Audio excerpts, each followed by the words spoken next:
Shalom saudara-saudara, selamat datang dalam program Sekolah Sahabat 5 Menit bersama Gereja Masih Advent hari ke-7 Jumat Menteng, Jakarta.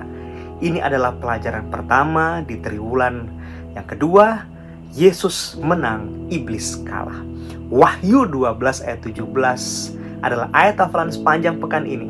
Maka marahlah naga itu kepada perempuan itu, lalu pergi memerangi keturunan yang lain yang menuruti hukum-hukum Allah dan memiliki kesaksian Yesus. Lucifer berhasil mempengaruhi sepertiga dari malaikat sorga untuk memberontak melawan Tuhan. Kita tahu sejak Adam dan Hawa jatuh ke dalam dosa, maka peperangan antara Lucifer dan penghulu malaikat sorga yang tadinya ada di sorga dilanjutkan di bumi. Bumi menjadi medan pertempuran yang melibatkan manusia. Iblis memang punya pasukan lebih banyak daripada manusia. Bahkan dia punya kekuatan yang tidak dimiliki oleh manusia. Ditambah lagi dia begitu cerdik. Sudah manusia kalah jumlah, tidak punya kekuatan, maka dalam peperangan ini sepertinya iblis akan menang dan manusia akan kalah. Tapi meskipun manusia kalah dalam jumlah dan kekuatannya, pada akhirnya manusia toh boleh berhasil dan meraih kemenangan. Itu didapat melalui Yesus. Inti dari peperangan hebat itu dicatat dalam Wahyu pasal yang ke-12. Iblis yang oleh Wahyu 12 dilambangkan sebagai naga si ular tua berusaha menghancurkan Yesus. Bahkan ketika Yesus lahir di dunia ini, dia hendak membunuh Yesus dengan berbagai cara melalui pemimpin-pemimpin agama dan para penguasa. Dia bahkan mencoba untuk menjatuhkan Yesus dengan pencobaan yang hebat itu. Tapi hebatnya Yesus menang. Dan pada puncaknya kita tahu, di dalam kematiannya Yesus mengungkapkan kasihnya yang hebat ketika dia membebaskan manusia dari penghukuman dosa.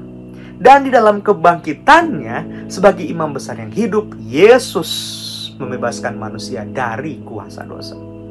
Dan yang lebih istimewa, dia akan datang kembali menghancurkan iblis, lalu mendirikan kerajaannya di atas bumi. Inilah yang disimbolkan dengan gada besi. Kerajaan Yesus yang kuat, yang kekal dan tidak bisa dikalahkan. Saudaraku, bayangkan, kitab Wahyu sampai menulis sebanyak 7 kali. 7 angka yang sempurna untuk kalimat kemenangan.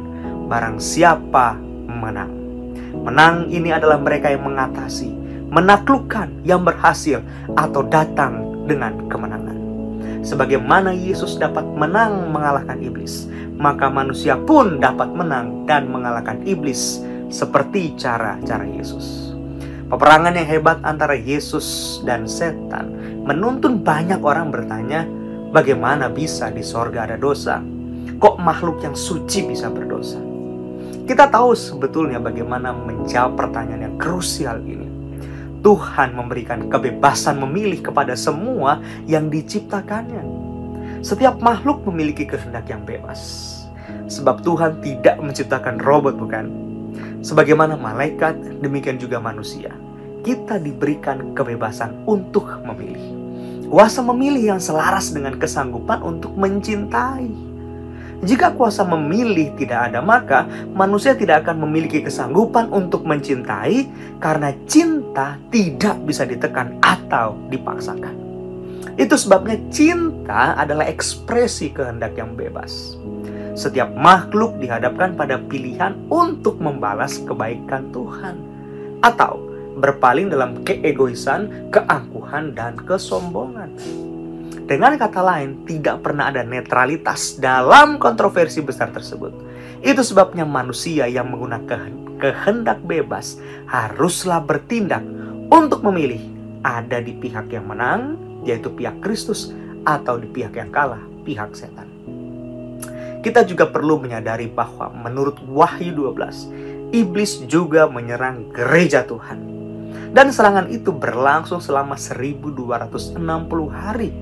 Atau 42 bulan, atau 3,5 masa.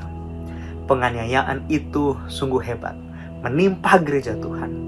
Itu adalah bagian dari pertentangan antara yang baik dan yang jahat. Namun saudara, dalam peperangan itu Tuhan memelihara umat-umatnya. Seperti yang Tuhan lakukan di masa yang lalu. maka dia akan melakukan hal yang sama di akhir zaman. Kita tahu semua bahwa tujuan iblis melawan Tuhan di sorga dan gerejanya di atas dunia ini adalah untuk merebut kendali atas alam semesta. Namun ingat, tidak semua gereja diserang oleh iblis.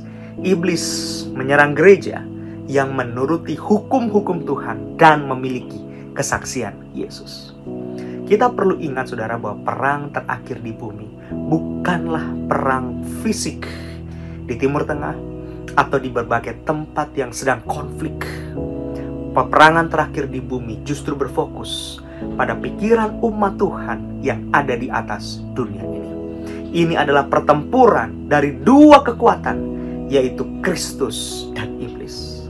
Dan pertanyaan besarnya adalah, ada di pihak manakah kita? Pihak Kristus yang menang atau pihak iblis yang kalah? Terima kasih telah bergabung dalam program Sekolah Sabat 5 Menit bersama Gereja Masih Advent Hari ke-7 Jemaat Menteng Jakarta. Tuhan Yesus memberkati.